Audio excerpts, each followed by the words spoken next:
नमस्ते। आज हम मराठा साम्राज्य के इतिहास पर एक गहरी नजर डाल रहे हैं। हाँ। खास तौर पर ये कैसे बना, कैसे शिखर तक पहुंचा और फिर इसका पतन कैसे हुआ। हाँ। हमारे पास जो जानकारी है वो मराठा साम्राज्य उत्थान, पराकाष्ठा और पतन नाम के स्रोत से ली गई है। तो मकसद है समझना कि ये जबरदस्त ताकत कैसे उभरी, इसका चरम क्या था और अंत क्यों हुआ। है ना? हाँ, बिल्कुल। एक बहुत ही दिलचस्प सफर है ये। चलिए तो फिर शुरू करते हैं। हाँ। बात है 1674 की, जब छत्रपति शिवाजी महाराज ने रायगढ़ किले में अपना राज्याभिषेक करवाया और हिंदवी स्वराज्य की नींव रखी। बिल्कुल, हिंदवी स्वराज्य मतलब स्थानीय लोगों का अपना राज। ये उस वक्त एक बहुत बड़ी सोच थी। और उनकी लड़ाई का तरीका, वो गणिमी कावा। छापामार युद्ध नीति जिसे कहते हैं। हाँ, गणिमी कावा, वो बहुत मशहूर हुई। उसने तो मुगलों और बीजापुर जैसी बड़ी शक्तियों को भी मतलब कड़ी टक्कर दी थी। बिल्कुल। वो नीति इसीलिए कामयाब रही क्योंकि वो इलाके की समझ, तेजी और दुश्मन को थकाने पर आधारित थी। बड़ी सेनाएं भी फंस जाती थी। शिवाजी महाराज के बाद उनके बेटे संभाजी महाराज ने कमान संभाली, लेकिन 1689 में मुगलों ने उन्हें पकड़ लिया और मार दिया। हाँ, ये एक दुखद मोड़ था, पर संघर्ष रुका नहीं है ना? नहीं, बिल्कुल नहीं। राजा राम और फिर उनकी पत्नी ताराबाई, जो बहुत वीर थीं, उन्होंने लड़ाई जारी रखी, मशाल बुझने नहीं दी। फिर 1707 में औरंगजेब की मौत हुई और शाहू महाराज, जो मुगलों की कैद में थे, वो रिहा हो गए। अच्छा, और उनके आने के बाद? उनके आने के बाद पेशवा प्रणाली की शुरुआत हुई, मतलब प्रधानमंत्री पेशवा धीरे धीरे सबसे ताकतवर बन गए।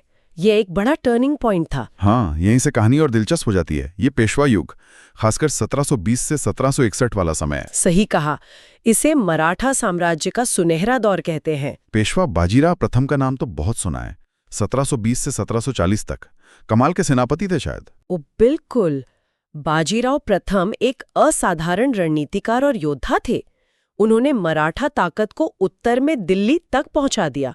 मालवा, गुजरात सब उनके प्रभाव में आ गए।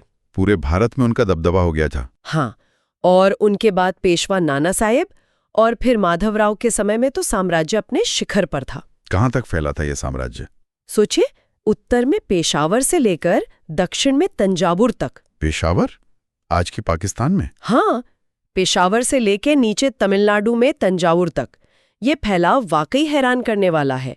ये सिर्फ नक्शा नहीं था, ये मराठा प्रभाव था। इस दौरान शासन का तरीका भी बदला शायद? हाँ, एक जरूरी बदलाव आया।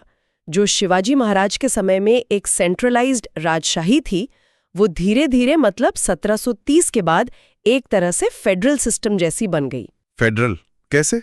मतलब पुणे में पेशवा तो थे ही, पर उनके साथ ग्वालियर के शिंदे, इंदौर के होलकर, बड़ौदा के गायकवाड़, ये मराठा सरदार अपने अपने इलाकों में बहुत शक्तिशाली हो गए। अच्छा, तो ताकत बढ़ गई एक तरह से। आपसी खींचतान के बीज भी बो दिए। और भाषा? शिवाजी महाराज ने मराठी को महत्व दिया था ना? बिल्कुल, मराठी राजकाज की भाषा बनी। प्रशासन में भी कई सुधार हुए थे जिनकी नींव पर ये सब खड़ा था। और सेना? जमीन पर तो वो मजबूत थे ही। समंदर का क्या? समंदर पर भी उनकी पकड़ थी। कन्होजी आंग्रे का नाम सुना? हाँ, नौसेना प्रमुख थे शायद। हाँ, उनके नेतृत्व में एक मजबूत नौसेना बनी थी। ये क्यों जरूरी था? ज्यादातर लड़ाइयां तो जमीन पर होती थीं। जरूरी था क्योंकि तटीय इलाकों और व्यापार की सुरक्षा करनी थी, खासकर जब यूरोपीय ताकतें समंदर से आ रही थीं, पुर्तगाली, अंग्रेज। जमीन पर तो उनकी तेज घुड़सवार सेना, किलों का जाल और वो गनीमी कावा दुश्मन के लिए सिरदर्द था ही। लेकिन फिर जैसा होता है, हर उरूज को जवाल आता है, ढलान शुरू हुई। हाँ, बिल्कुल। अंदरूनी झगड़े बढ़ने लगे। अलग अलग मराठा सरदारों में सत्ता की लड़ाई तेज हो गई। वही फेडरल सिस्टम वाली बात अब दिक्कत करने लगी। हाँ, जो पहले ताकत थी अब वो कमजोरी बनने लगी। आपसी महत्वाकांक्षाएं साम्राज्य को अंदर से खोखला कर रही थी। और फिर अंग्रेज आ गए। हाँ, आखिर में अंग्रेजों से मुकाबला हुआ 1817-18 में तीसरा एंग्लो मराठा युद्ध। उसमें क्या हुआ? उसमें ब्रिटिश ईस्ट इंडिया कंपनी ने पेशवा बाजीराव द्वितीय को हरा दिया बुरी तरह।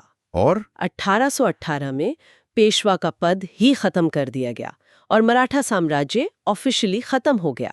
ज्यादातर इलाका सीधे ब्रिटिश राज में चला गया। तो इस पूरे सफर का निचोड़ क्या है? मतलब क्या मायने रखता है ये सब आज? मायने बहुत है। एक तो ये कि मराठा साम्राज्य ने यकीनन मुगल साम्राज्य के पतन में सीधी भूमिका निभाई। भारत का नक्शा बदला, हाँ, ये तो है। पर उनकी विरासत सिर्फ लड़ाई और सियासत नहीं है। मराठी भाषा, साहित्य को उन्होंने बहुत बढ़ाया। अच्छा। कला, खासकर मंदिर निर्माण कला, उसमें उनका योगदान दिखता है। उनके प्रशासन के तरीके भी अहम है। कोई खास उदाहरण? बिल्कुल। इंदौर की रानी अहिल्याबाई होलकर, आज भी लोग उन्हें उनके इंसाफ, जन कल्याण के कामों और मंदिरों के लिए याद करते हैं। पूरे भारत में सम्मान है उनका। तो विरासत कई तरह की है। यानी अगर हम इसे समेटें तो शिवाजी महाराज ने नींव रखी, पेशवाओं ने उसे बुलंदी दी, पर आपसी फूट और बढ़ती ब्रिटिश ताकत ने इसे खत्म कर दिया। हाँ, बिल्कुल सही। जो मुख्य बातें याद रखने लायक हैं, शिवाजी की दूरदृष्टि और युद्ध नीति, पेशवा युग का विस्तार, शासन का संघीय बनना, नौसेना का महत्व और आखिर में अंग्रेजों से हार। इस साम्राज्य ने भारतीय इतिहास पर एक बहुत गहरी छाप छोड़ी है, इसमें कोई शक नहीं। यहाँ एक सवाल मन में आता है, सोचने वाला। क्या?